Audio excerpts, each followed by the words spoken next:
Hello friends, कैसे हैं आप सब लोग। आई होप आप सब लोग बिल्कुल ठीक होंगे। चलिए शुरू करते हैं आज की क्लास। आज की क्लास में डिस्कस करेंगे ईवीएस का वेरी इंपॉर्टेंट टॉपिक, जो कि आपका डांडी यात्रा और राकेश शर्मा से संबंधित है। आपके हर सीटेट एग्जाम में डांडी यात्रा से क्वेश्चन पूछे जाते हैं, तो आपको जो है डांडी यात्रा और राकेश शर्मा से संबंधित जितने भी जो है पॉइंट्स हैं वो सारी डिस्कस करेंगे। इन दोनों टॉपिक से संबंधित जो भी इंपॉर्टेंट क्वेश्चन है वो नेक्स्ट क्लास में डिस्कस करेंगे। आज की क्लास में इनसे संबंधित जो भी पॉइंट्स हैं, जो इंपॉर्टेंट फैक्ट हैं, ठीक है, जो इंपॉर्टेंट पॉइंट्स हैं उनको डिस्कस कर लेंगे, ठीक है, ताकि आपको जो इनसे संबंधित क्वेश्चन बनते हैं वो आपके क्लियर हो जाएं। तो आज की क्लास में इनको देखेंगे, राकेश शर्मा और डांडी यात्रा के बारे में। नेक्स्ट क्लास में हम इनसे संबंधित जो भी इंपॉर्टेंट क्वेश्चन बनते हैं उनको डिस्कस करेंगे, ताकि आपके जो ईवीएस का पेपर होता है उसमें जो भी क्वेश्चन आए आप उनको सॉल्व कर पाएँ, ठीक है। तो सबसे पहले देखते हैं कि राकेश शर्मा है कौन, ठीक है। भारत के प्रथम और विश्व के 138वें अंतरिक्ष यात्री राकेश शर्मा का जन्म 13 जनवरी 1949 को पंजाब राज्य के पटियाला में हुआ था। आप सभी को पता है कि जो राकेश शर्मा है वो जो है 138वें अंतरिक्ष यात्री हैं, भारत के प्रथम और विश्व के, ठीक है, भारत के जो है प्रथम अंतरिक्ष यात्री और विश्व के 138वें नंबर के जो है अंतरिक्ष यात्री हैं। इनका जो जन्म हुआ था 13 जनवरी 1949 को पंजाब के पटियाला में हुआ था, ठीक है, पंजाब राज्य के पटियाला में इनका जन्म हुआ था। ये जरूर पूछा जाए कि भारत के प्रथम अंतरिक्ष यात्री कौन है, तो भारत के जो प्रथम अंतरिक्ष यात्री वो आपके राकेश शर्मा है, ठीक है। इस चीज़ को ध्यान रखिए, एग्जाम में पूछा जा सकता है, ठीक है, राकेश शर्मा ये जो है भारत के प्रथम अंतरिक्ष यात्री हैं, ठीक है।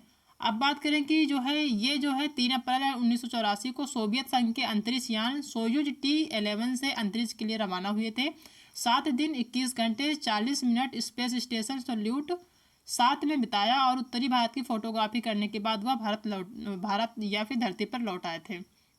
ये जो है कब गए थे? 3 अप्रैल 1984 को सोवियत संघ के अंतरिक्ष यान सोयूज T11 से। ये एग्जाम में पूछा जा सकता है कि कौन से अंतरिक्ष यान से गए थे, तो वो था सोयूज T11 से, ठीक है। और 7 दिन 21 घंटे 40 मिनट स्पेस जो है स्टेशन पर स्पेस स्टेशन सल्यूट 7 में बिताए थे। और उसके बाद ये जो है वहाँ पे कुछ फोटोग्राफी किए थे, फोटो लिए थे वहाँ की चीज़ों का। उसके बाद ये भारत धरती पर लौट आए थे, ठीक है। नेक्स्ट पॉइंट है कि 1984 में भारत सरकार द्वारा इन्हें अशोक चक्र से सम्मानित किया गया। अगर पूछा जा सकता है कि राकेश शर्मा को अशोक चक्र से कब सम्मानित किया गया था, तो ये है 1984 को, ठीक है। इनको अशोक चक्र प्रदान किया गया था।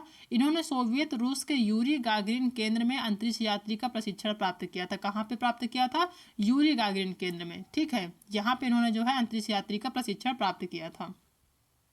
नेक्स्ट पॉइंट करें कि अंतरिक्ष उड़ान के दौरान भारत की तत्कालीन प्रधानमंत्री इंदिरा गांधी ने राकेश शर्मा से पूछा कि अंतरिक्ष से भारत कैसा दिखता है। तब राकेश शर्मा ने उत्तर दिया था कि सारे जहां से अच्छा हिंदुस्तान हमारा, ठीक है।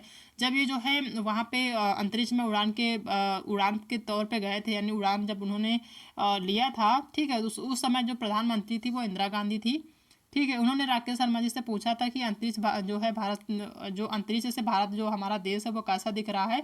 तब उन्होंने कहा था कि सारे जहां से अच्छा हिंदुस्तान हमारा, यानी सारे जहां से जो है सबसे अच्छा हमारा जो है हिंदुस्तान है, ठीक है। ये जो वाक्य इन्होंने वहीं पे बोला था, ठीक है। ये वाक्य वहाँ पे राकेश शर्मा जी ने बोला था। तो ये सारे पॉइंट्स हैं जो कि आपके राकेश शर्मा से संबंधित है। कुछ पॉइंट्स यहाँ से जो है आपके एग्जाम में पूछे जाते हैं, तो वो हम क्वेश्चन में देखेंगे। नेक्स्ट जो इंपॉर्टेंट टॉपिक है वो है आपका दांडी यात्रा। दांडी यात्रा से भी आप सभी को पता है कि 1 से 2 क्वेश्चन पूछे जाते हैं सीटेट एग्जाम में, तो वो भी देख लेते हैं। महात्मा गांधी ने 1930 में अहमदाबाद के पास स्थित साबरमती आश्रम से दांडी गांव तक 24 दिनों का पैदल मार्च निकाला था।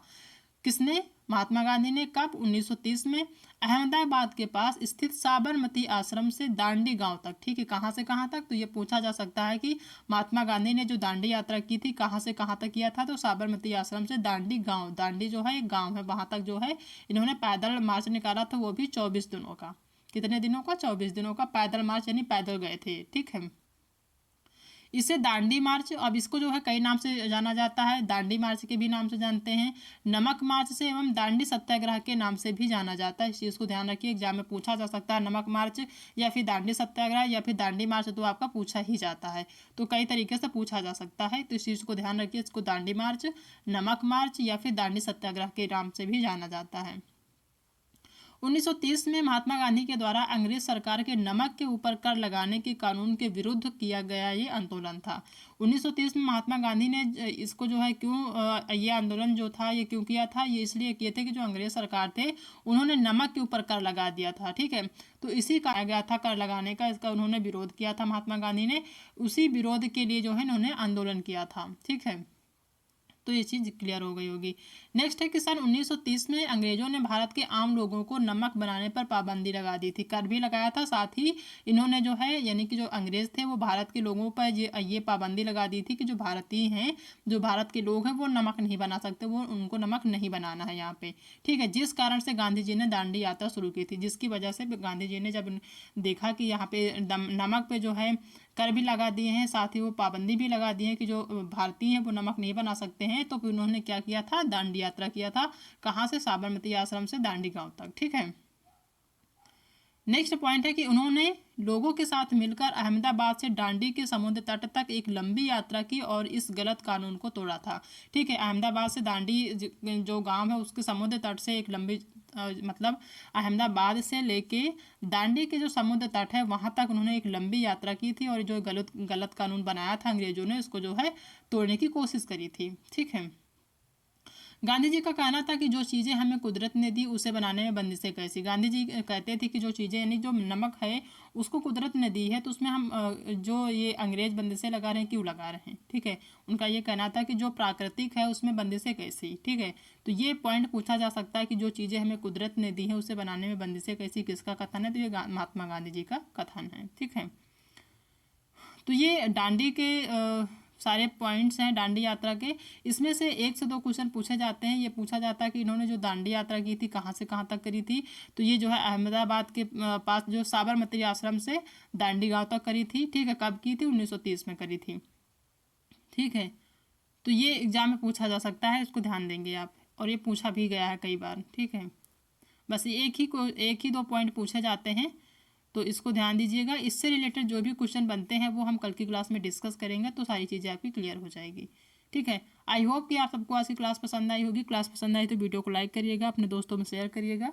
अगर आप चैनल पर नए हैं तो चैनल को सब्सक्राइब करना बिल्कुल भी मत भूलिएगा। मिलते हैं कल एक नए टॉपिक के साथ, तब तक अपना ध्यान रखिएगा।